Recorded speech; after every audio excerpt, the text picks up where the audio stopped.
Hello everybody, welcome back to my channel where we talk about skincare, grooming, and sometimes hair, so if that sounds like your thing, make sure you are subscribed. Also, come and follow me on Instagram where I post a lot of stuff you're not going to see here on YouTube. And TikTok, and Facebook, I have all those as well, and Twitter is all below.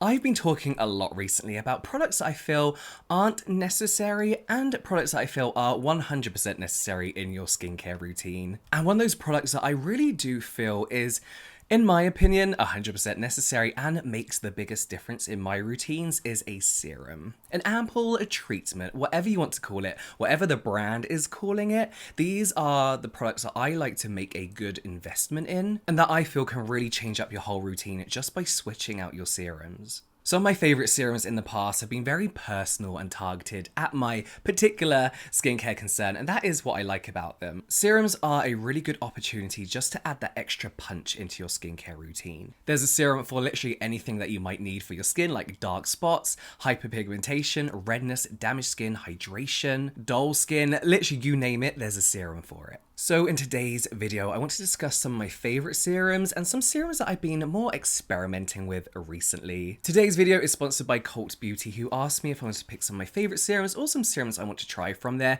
huge range of serums. Cult Beauty is one of those websites where if I mention in a video I don't know where I can find something, you guys are always like, oh, it's on Cult Beauty. they have so much stuff. And obviously, as someone who experiments with a lot of skincare and as someone who used to have acne and really bad post-inflammatory hyperpigmentation, I've had pretty much nearly every skincare concern under the sun. So if you do want to shop any of the serums in today's videos from Cult Beauty, I have a discount code here for you to use. You can get 15% off with a £20 minimum spend, which to be fair, that's usually just one serum, so you can definitely do that. So please check out the description box for that code and all the terms and conditions that come along with that.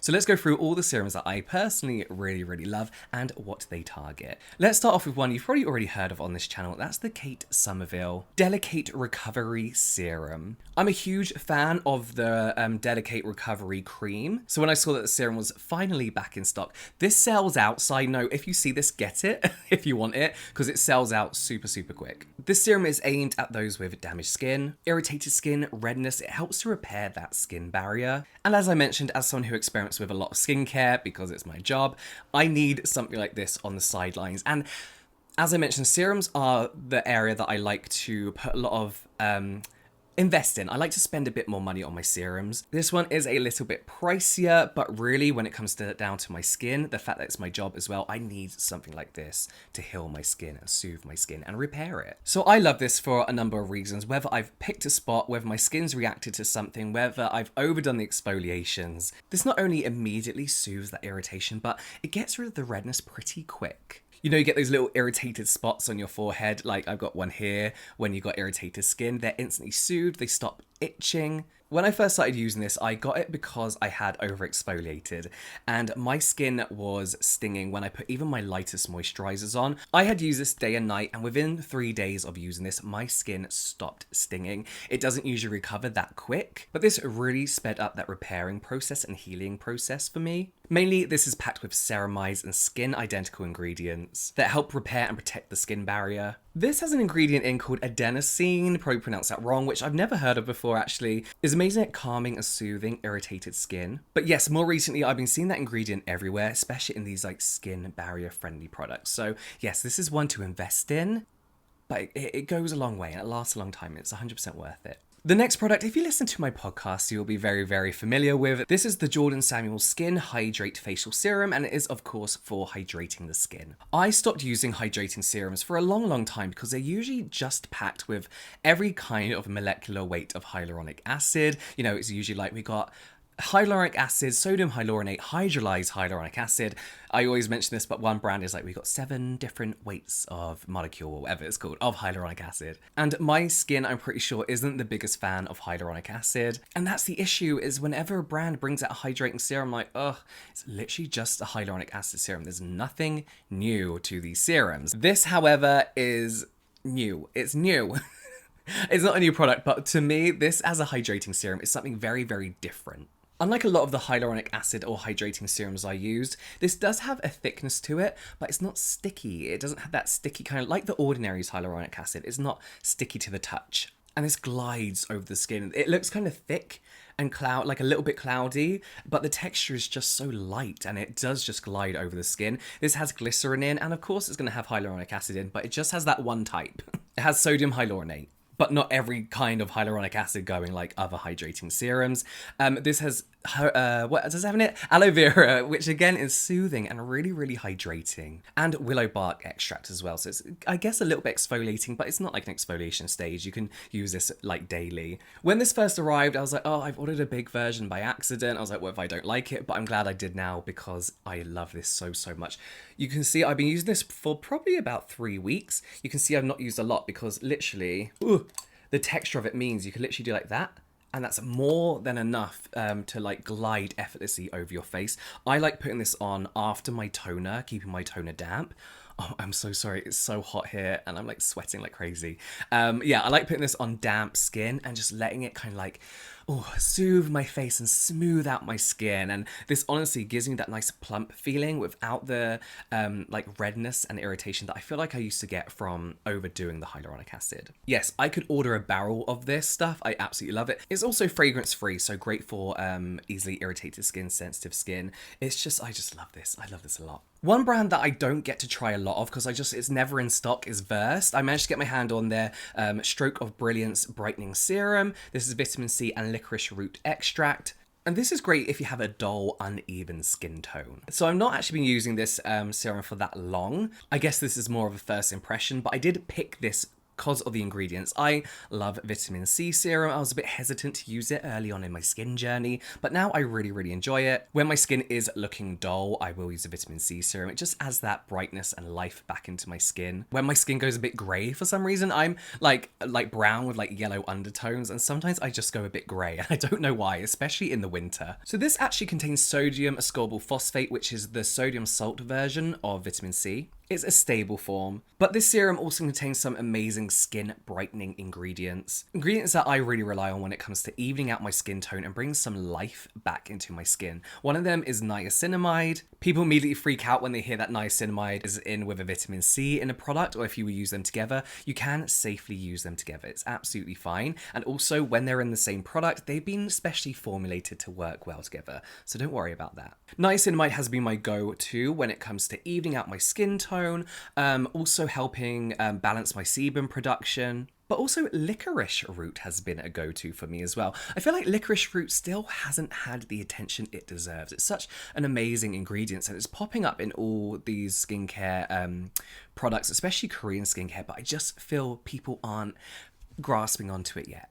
Maybe it's missed its time, I don't know. I personally love licorice root in a serum. I've tried it in other ingredients, but I feel like I'm getting a really good dose of it in a serum. Paired with AHA, vitamin C, niacinamide, licorice root. Licorice really does help fade dark spots. It's like that extra push along with all those other ingredients. I absolutely love it. So looking forward to trying this a lot more. Yeah, I've been really liking this. Usually with vitamin C serums, I get a bit worried that they're going to be like oily and heavy and smell metallic and even make my skin sting. This doesn't do that. It's nice and light. You barely feel it. The next serum I want to share with you is the HERBIVORE Prism Exfoliating Glow Serum. It's 12% AHA and it's also got 3% BHA. I would personally use this for uneven skin tone and even texture of your skin. I got this product purely because of the packaging. And also their social media just looks amazing. This is where good marketing works, okay? Where nice packaging works. And it's even better if it leads you to an actually very good product. So I mentioned just now that AHAs are one of the main ingredients I go for to help even out my skin tone, fade post-inflammatory hyperpigmentation, which I am guaranteed to get. Even like this tiny spot up here, I will get a dark spot from that. So AHAs are pretty much one of my go-tos to help get rid of that. Yes, it generally helps my skin look more even, but also really, really gives my skin a nicer, smoother texture as well. This serum contains 12% AHA, all from natural derivatives of AHA, but you have lactic glycolic and malic acid in here, as well as 3% willow bark extract, which is your BHA, and it has vegan hyaluronic acid as well. So hyaluronic acid used to come from, what's it called, like the rooster thing? What's it called? Rooster comb. So brands used to get hyaluronic acid from rooster comb, but they don't do that anymore. It's the majority of the time it's synthetic. But yes, this is so nicely exfoliating. They do kind of make this sound like it's going to be gentle because it's derived from nature, all the HAs, but there's still exfoliating acids. So I did get that initial tingle that I used to get from an AHA, but it doesn't sting, it didn't make me red, none of that. Once this went on and I patted in, it just felt nice and light on the skin. And it plays really nice with other serums as well. Sometimes you get like build up and pilling and they just kind of like sit on top of each other. This plays really nicely with everything. Next up is Paula's Choice 1% Retinol Booster, and retinol is of course an anti-aging product. Possibly my favorite retinol, so I'm sorry, you're probably sick to death of hearing about this one. But we all know what retinol does, right? It's one of the only ingredients that have been proven to fade, what am I talking about? To fade fine lines, wrinkles, target those signs of aging. And in my opinion, everybody from the age of 30 plus should be using retinol in their skincare routine at least once a week. Why am I holding it like this? Okay, I'm gonna put it down. Initially, I always spoke about how reluctant I was to use retinols because the process sounded scary to me. You know, you're gonna not bleed, your skin's gonna dry out, it might flake off, you might get a lot of redness from it, and it really put me off. I was like, I don't know if I'm prepared to start using this and go through that effort. But I managed to pretty much avoid all that by using buffers, basically. So a buffer is when you're using retinol mixed with something else. So in a way it works a little bit slower and you avoid that irritation, but you don't quite get the full percentage of the retinol. So for example, I started using the Ordinary's 0.5% retinol in squalane. That squalane acted as a buffer. So I never got that redness, I never got that irritation or any dryness whatsoever. So once I was happy that like my skin was used to retinol, using the 0.5, I went straight up to 1% with the Paula's Choice retinol. Not the booster, I just got their retinol first of all, and I used it on dry skin, which you're supposed to do. And then I did get some drying, I got a little bit of peeling, so I thought I'm going to go back to buffering my retinol, and that's where this serum came in. This is a booster, so according to Paula's Choice, you can mix this in with your moisturizer. And as the name suggests, it just gives your moisturizer that boost of like retinol or vitamin C or niacinamide, they do as well. However, what this does mean is that you're not getting you might not be getting the full 1% retinol. Personally, I don't like to play chemist, so what I do is I'll apply my moisturizer and then apply the retinol over the top. What this does mean is you may not be getting the full percentage of the retinol, but if you're like me and you don't want to deal with that flakiness, the dryness, the redness, but still get good results from your retinol, buffering and using something like a booster is a really, really good idea. Eventually, I will get to the point where I can just use this on my dry skin after cleansing. This also contains licorice as well, so as we just discussed, it's a nice skin brightening ingredient. But yeah, I really, really like that. When retinol is effective at a 0.5% or a 0.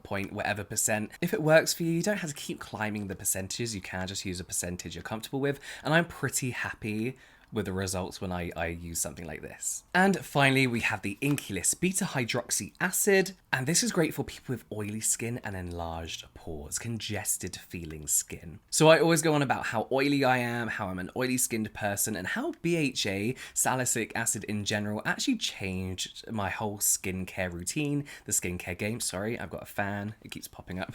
Especially in the warmer months like now, like I'm literally sweating now, I break out a lot. My sebum production goes crazy. I'm oily, I'm greasy. I need something that can actually get deep down into those pores and unclog them, essentially. Something that can go deep down into those pores and give me a good exfoliation. And BHA, salicylic acid, are perfect for that. That's exactly what they can do. They're oil soluble, so they can get down into those pores, clear them all out from the inside, and make our skin look a lot less congested. With continuous use, I found that BHAs ultimately really contributed to the size of my pores. Well, not the size, but the appearance of my pores. So it did make them look a lot smaller. It helped prevent breakouts in the long run as well, just by giving me a good exfoliation. So using this like 2 to 3 times a week for about a month. After a month is when I saw those good results. This particular BHA contains zinc PCA, which is very, very good if you're breakout prone, which a lot of us oily skin people are. Massively helps regulate sebum production. And I personally love BHAs for when I have those annoying little spots on my face, not full on breakouts, But yeah, I feel like a zinc with a BHA is like a really perfect combination, one I've not come across that often. This is a 2% salicylic acid, which for me is perfect to use even 3 to 4 times a week. And this also has 1% sodium hyaluronate as well, so you're getting that little dose of hydration, which often, again, you don't get with chemical exfoliants, BHAs in particular, that sometimes could dry you out, if sometimes, depending on the one you get and the formulation you get. So having that little boost of hydration is perfect in there. So there we have it. Those are some of my go-to serums and a few that I'm experimenting with for particular skincare concerns. Let me know yours down below. Let me know like pigmentation, hydration, damaged skin, all that kind of stuff. Let me know your go-tos because I'm always on the lookout for more. But that is it from me now, guys. I will see you next time.